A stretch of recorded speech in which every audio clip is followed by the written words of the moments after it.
Assalamualaikum warahmatullahi wabarakatuh. Perkenalkan, nama saya Dr. Yusriani Mangharengi MKes, yang insya Allah akan membawakan materi mikrobiologi pada sistem reproduksi. Dan materi ini ada pada blok reproduksi. Ya, silahkan Ketua kelas untuk memimpin doa untuk memulai pembelajaran kita hari ini. Tapi dok, sebelumnya terima kasih untuk kesempatannya pada sore hari ini dok. Tapi dok izin untuk memimpin doa. Sebelum memulai pembelajaran, mari kita berdoa bersama-sama.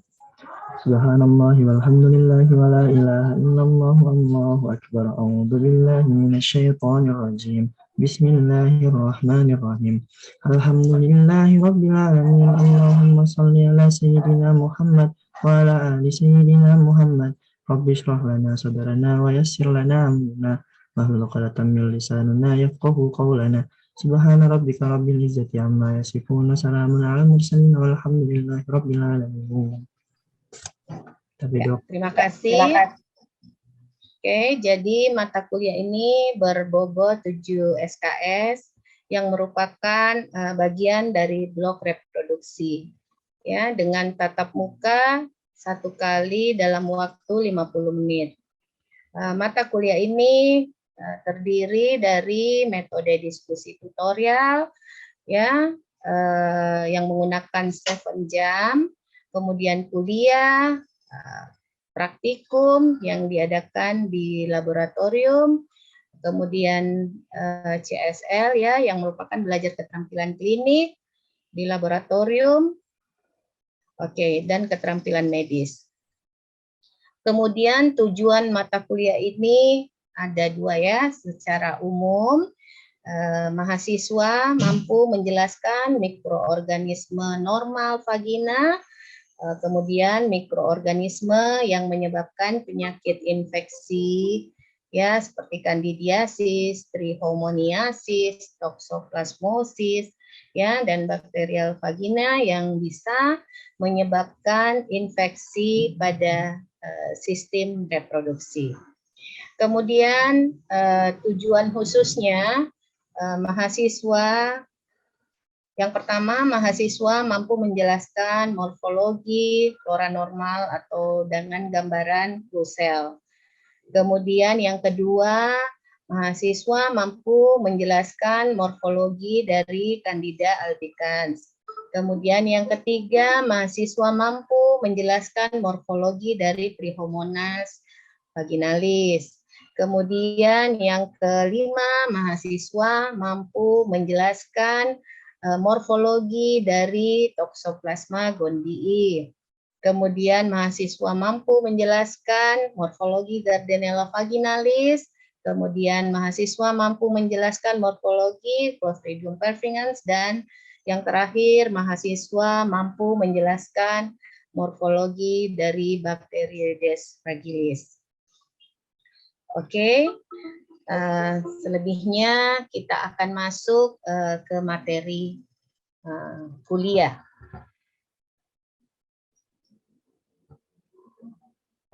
Untuk materi kuliah nanti ini meliputi bagaimana kita akan melihat morfologi flora normal atau flusel, kemudian kita akan melihat morfologi Candida albicans, kita akan melihat morfologi dari Trichomonas vaginalis, kemudian kita akan melihat bagaimana morfologi dari Gardnerella vaginalis, kemudian kita akan melihat morfologi Toxoplasma gondii, dan kita akan melihat morfologi Clostridium perfringens, dan kita akan melihat morfologi dari Bacteroides fragilis. Kemudian sistem pembelajaran ini adalah hibrid, yaitu ada yang offline dan ada yang online. Oke, kalau gitu kita masuk ke materi. Yang pertama, tentu saja penyakit-penyakit infeksi dari sistem reproduksi ini perlu kita tanyakan kenapa bisa terjadi pada kebanyakan pada perempuan ya penyakit sistem reproduksi ini, karena biasanya dibawa dari pasangan ya. Jadi biasanya kelainan-kelainan atau infeksi penyakit ini biasanya didapat dari penyakit hubungan seksual.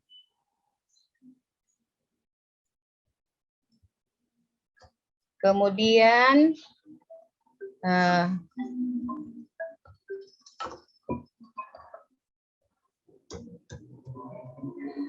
kalau kita mau melihat untuk melakukan pemeriksaan mikrobiologi pada sistem reproduksi ini, tentu saja yang paling utama kita memposisikan posisi pengambilan spesimen pada penderita ya dengan cara pemeriksaan apusan vagina. Ya, jadi untuk pemeriksaan mikrobiologi itu kita lakukan pada pemeriksaan usap vagina. Dan biasanya kalau kita curigai penyakit-penyakit infeksi ini, biasanya yang kita ambil kalau kita sudah curiga dia penyebabnya Neisseria gonorrhoeae, itu stacking site-nya atau pengambilan spesimen itu kita ambil di bagian endocervix. Ya, jadi biasanya kalau untuk yang Neisseria gonorrhoeae, chlamydia trachomatis, pengambilannya itu kita ambil bagian endocervix. Kemudian biasanya untuk yang Candida albicans, pengambilan spesimennya itu biasanya kita ambil di dinding vagina, ya, di vagina wall-nya, ya. Kemudian kalau yang untuk biasanya kalau ya Neisseria gonorrhoeae itu biasanya kita ambil juga biasa kalau untuk yang ada pengeluaran tubuh itu biasa kita ambil langsung di uretranya. Ya, kita bisa mengambil di uretra. Ya, kemudian kalau untuk yang gejala-gejala kita suspek Trichomonas vaginalis dan Giardiasis vaginalis, Gardnerella vaginalis, itu biasanya kita mengambil di bagian posterior fornix. Jadi nanti kita akan lihat di sini juga beberapa ya gambaran flusel flora yang terdapat di vagina ya, dan biasanya dia bisa mengalami ya perubahan flora normal ya, biasanya juga itu karena bertambahnya usia ya. Kemudian kalau biasanya sebelum pubertas atau masa-masa remaja ya, biasanya tuh flora yang dominan ya, yang biasanya normal itu adalah Staphylococcus ya, Streptococcus, Diphtheroid, dan Escherichia coli. Jadi ini semua flora yang terdapat dalam vagina dan biasanya dia normal ya, atau non patogen.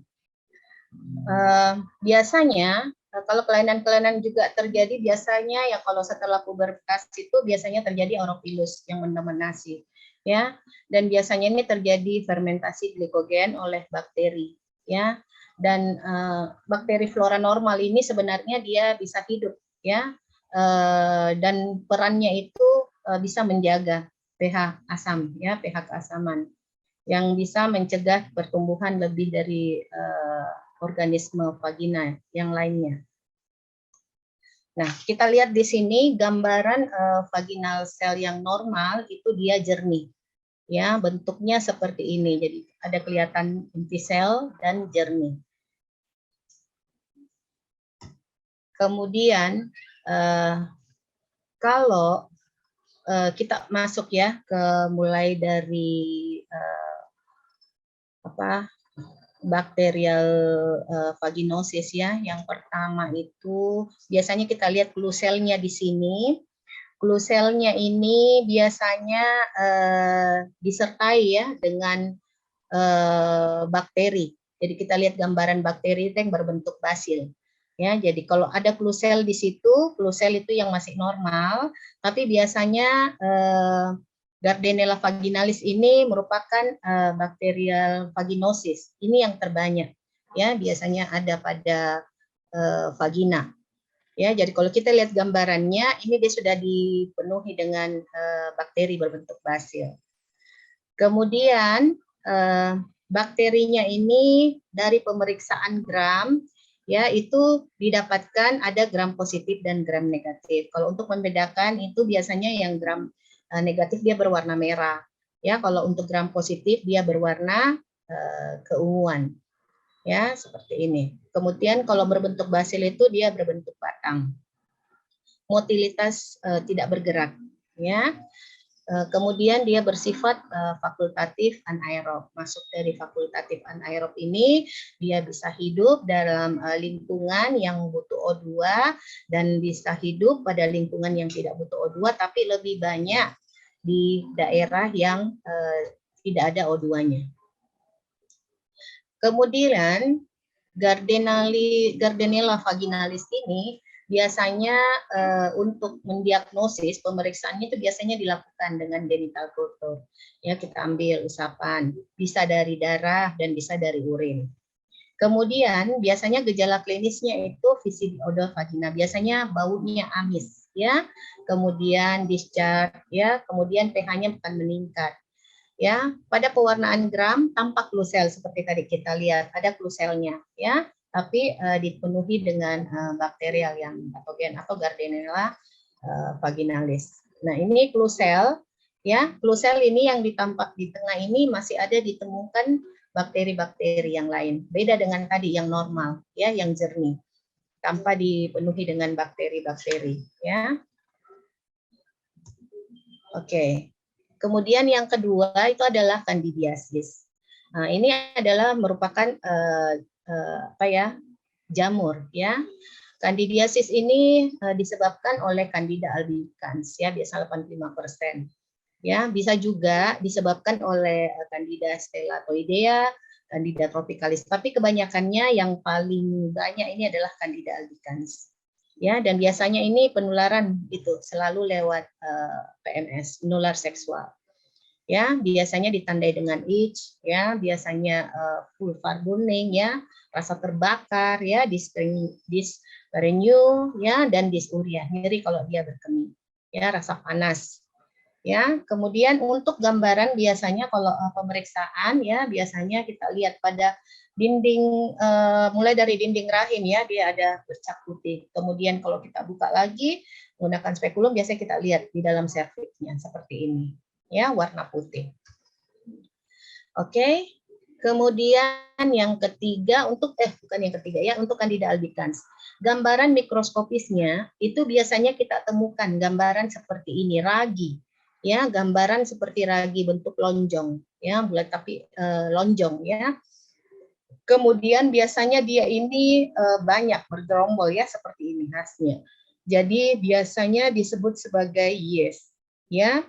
Jadi kalau dia bergerombol gambaran seperti ini gram positif, ya, kita biasanya disebut sebagai budding yes like cell. Oke, ini untuk Candida albicans. Ya, seperti ini. Biasanya kalau kita pemeriksaan langsung pada akusan, kita lakukan pada pewarnaan gram, tanda untuk Candida itu selalu ditandai dengan adanya hifa, ya, seperti ini. Ini menandakan kalau dia jamur. Ya, kemudian bentuk ragi, tetap ada klusel kelihatan, ya. Kemudian ada yang disertai juga dengan basil, ya, vagina biasanya, ya. Ini. Tapi untuk menandakan Candida yang khas itu selalu ada bentuk ragi dan ada hifa. Ya, pseudohifa itu percabangan dari hifa. Tapi yang paling khas itu adalah budding, bentuk ragi melonjong seperti ini. Budding, yes, like cell. Nah, seperti ini. Jadi bentuk-bentuk dari Candida albicans yang banyak berkelombar itu Clastoconidia, kemudian yang satu saja itu kita sebut sebagai Chlamydoconidia, dan yang untuk hifanya itu yang tanda khas, ya, menandakan kalau itu adalah jamur. Oke, jadi pertumbuhan Candida albicans seperti ini, ya. Kemudian biasanya untuk pertumbuhan medium yang digunakan pada pemeriksaan untuk pertumbuhan dari Candida albicans ini adalah SDA atau Saborodextrose agar, Potato dextrose agar, dan Fulmil agar. Tapi biasa yang paling banyak digunakan itu adalah Saborodextrose agar, ya. Oke. kita lanjut, yang berikutnya adalah trihomoniasis.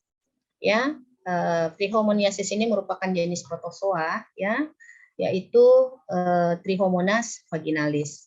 Ya, dia jadi bentuknya dia itu gambarannya biasanya ada berbusa, ya, kemudian dia biasanya berwarna kuning kehijauan, ya, gatal juga ya sama discharge. Oke.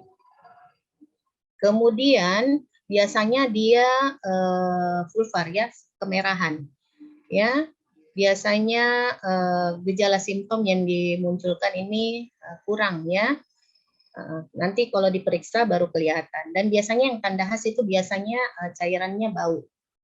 Ya, itu. Biasanya kalau dibuka nanti kita akan lihat gambaran stroberi cervix. Cervixnya berwarna stroberi dan biasa disertai dengan profuse onvis seperti ini ya, berbusa. Ya, dan banyak cairannya. Oke. Kemudian untuk mendiagnosa yang biasanya itu cairannya yang purulen, ya, malodorous, kemudian nyeri berkemih, ya. Tanda khas dari Trichomonas vaginalis ini itu biasanya seperti ini ya. Dia intinya oval, ya, dia mempunyai inti oval, kemudian ada 4 flagel, ya.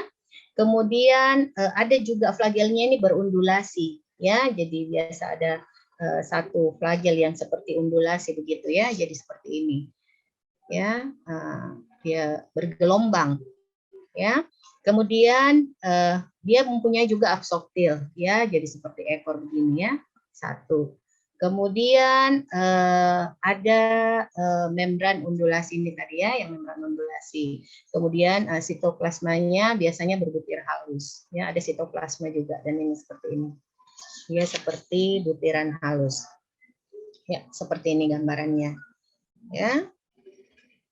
Kemudian untuk chlamydial cervitis ini biasanya penyebabnya adalah chlamydia trachomatis. Jadi untuk chlamydia trachomatis ini biasanya dia sifatnya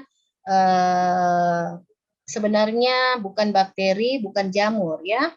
Dia hidupnya unik memang ya, biasanya pada perempuan-perempuan yang dengan gejala ada juga tubuh yang mukopurulen, ya, dengan gejala-gejala inflamasi pada serviks, ya. Oke. Biasanya simptomatis dan yang biasa kebanyakan ini pasti menular seksual, ya. Untuk pemeriksaannya biasanya dengan antigen detection atau DIR dengan kultur endocervical endothelium, ya. Oke. Dan gambaran ini ya, gambarannya seperti ini. Oke.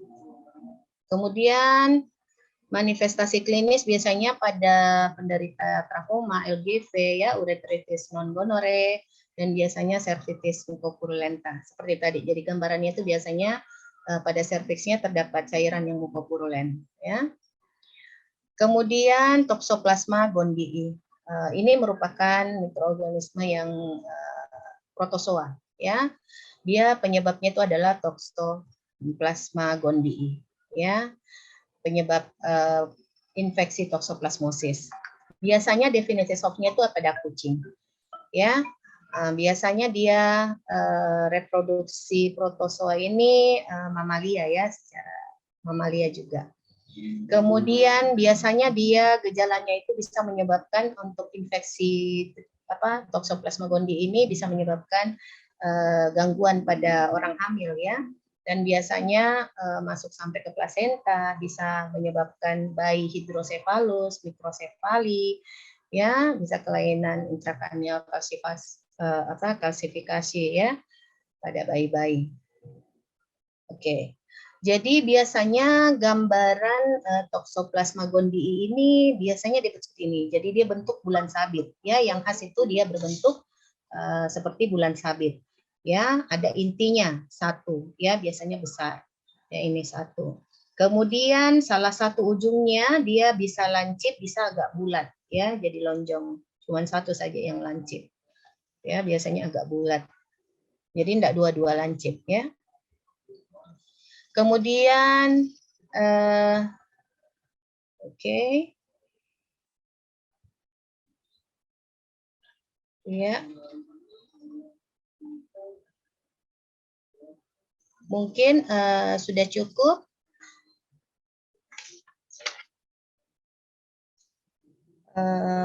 Bagaimana mahasiswa? Apa ada yang ingin ditanyakan?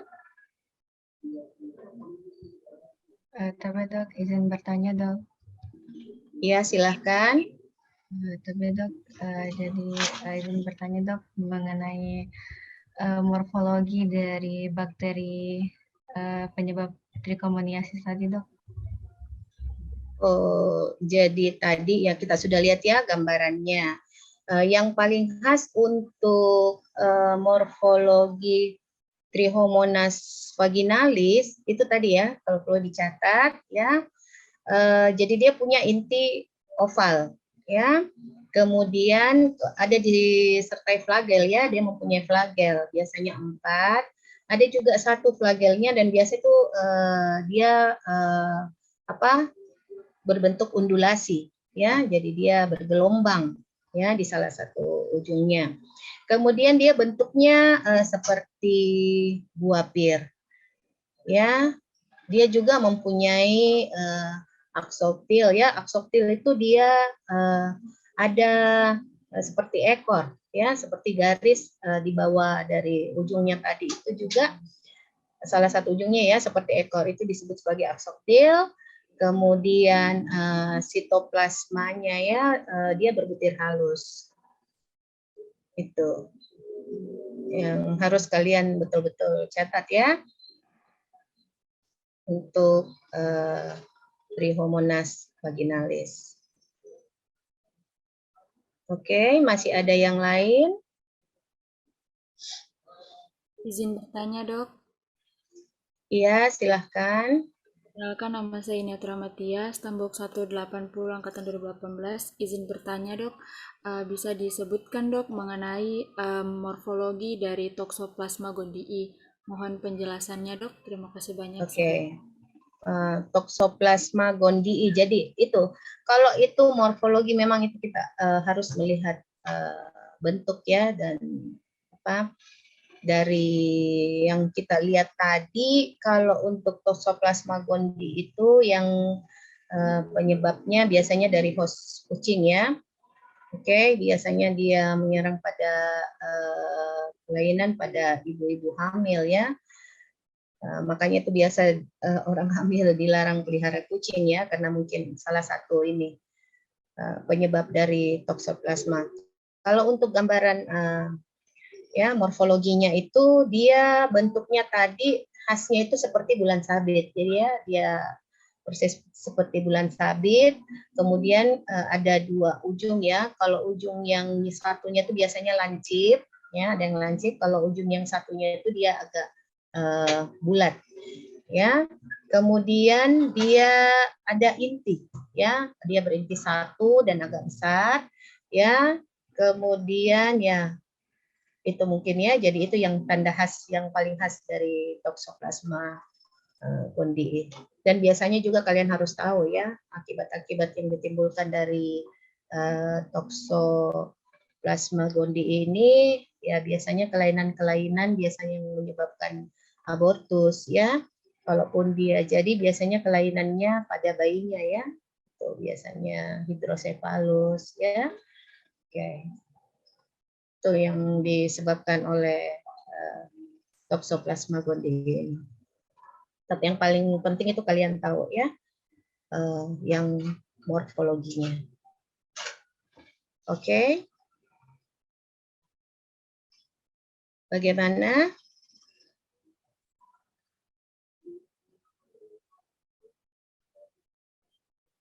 Masih ada lagi? Itu yang penting kalian paling tahu ya. Kalau untuk dari gambaran mikroskopis ya, dari Trichomonas vaginalis, gambaran normal ya dari vagina ya, yang perlu kalian tahu, atau flusel ya. Kalau untuk gejala-gejala klinis ya perlu juga kalian tahu, karena kalau biasanya kalian untuk mendiagnosa ya suspek, kita harus melakukan pemeriksaan-pemeriksaan penunjang. Dan untuk kalau kita curiga pemeriksaan-pemeriksaan penunjang yang terjadi pada infeksi-infeksi reproduksi ini ya tentu saja salah satunya itu adalah kultur dari vagina ya, atau kita mengambil usapan dari vagina. Ya. Oke. Jadi kalau kita mau memeriksa pemeriksaan mikroskopis untuk mengetahui mikroorganisme apa yang ada, kita harus tahu dulu dari gejala klinis dan suspek diagnosa yang dialami oleh penderita. Ya, supaya tidak bias untuk pemeriksaan-pemeriksaannya. Ya, oke. Alhamdulillah, semoga semuanya dimengerti ya. Oke. Jadi ya hati-hati. Jadi nanti untuk sebelum kita tutup perkuliahan ini ya, semoga betul-betul bisa bermanfaat untuk kalian. Ya, nanti penilaiannya kita akan lakukan pre dan post test, dan biasanya nanti akan kita lihat pada saat praktikum ya. Jadi nanti untuk gambaran-gambaran mikroskopis dari semua tadi ya, morfologi gambaran pada penyakit infeksi pada sistem reproduksi akan kita lihat nanti pada kegiatan praktikum ya, dan semuanya nanti tentu saja ada hasil ujiannya ya yang akan kita lihat. Oke, demikianlah perkuliahan kita pada kesempatan kali ini. Semoga apa yang kita diskusikan mengenai mikroorganisme yang menyebabkan penyakit trihomoniasis, Gardnerella vaginalis, toxoplasmosis, ya, Clostridium perfringens, Bacteroides fragilis yang kita menyebabkan biasanya penyakit infeksi di sistem reproduksi ini bermanfaat. Ya, kalau begitu kami persilahkan Ketua kelas memimpin doa untuk menutup perkuliahan kita kali ini. Wabillahi taufik wal hidayah. Assalamualaikum warahmatullahi wabarakatuh. Waalaikumsalam warahmatullahi wabarakatuh. Tapi dok, terima kasih sebelumnya dok atas waktunya untuk kuliah sore hari ini dok. Tapi dok, teman-teman, mari kita menutup kali ini dengan baca doa bersama-sama. Subhanallah walhamdulillah wa la ilaha illallah wallahu akbar. A'udzu billahi minasyaitonir rajim. Bismillahirrahmanirrahim. Alhamdulillahi rabbil alamin. Allahumma shalli ala sayyidina Muhammad wa ala ali sayyidina Muhammad. Allahumma anfa'na bima 'allamtana wa 'allimna ma yanfa'una warzuqna ilman yanfa'una. Bismillahirrahmanirrahim. Alam nashrah laka sadrak wa wada'na anka wizrak alladhi anqadha dhahrak wa rafa'na laka dhikrak. Fa inna ma'al usri yusra, inna ma'al usri yusra. Fa idza faragta fansab wa ila rabbika farghab. Subhana rabbika rabbil izzati amma yasifun. Salamun alal mursalin walhamdulillahi rabbil alamin. Bismillahirrahmanirrahim. Ya. Terima kasih ya semua. Semoga sukses, sehat selalu.